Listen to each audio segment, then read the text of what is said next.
Duha ka tawo mga katrupa pusas tungod sa pagtiner og illegal nga drugas. XFM Police Report. Police Report. Detalye sa report sa nato gini pinagi sa pagpamati ni katrupa Eric Pahanuno Tamaro. Live Report. Live Report.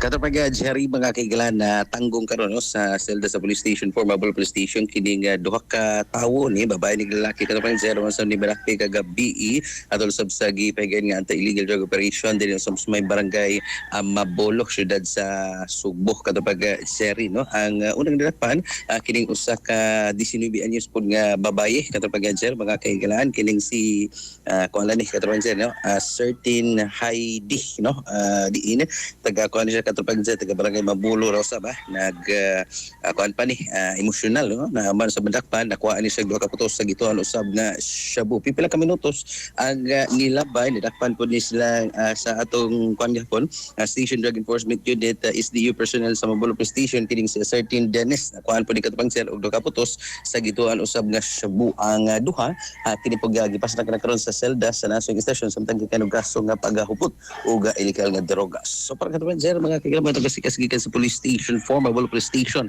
mga katropa, basta buntag sa iyo, haritas kaping makabusog, haritas kaping makawas, ito mga palatian, humot lang, sustansyado, kaping nga Santo Plasco, Mex, ginaba, sa Yasot Incorporated.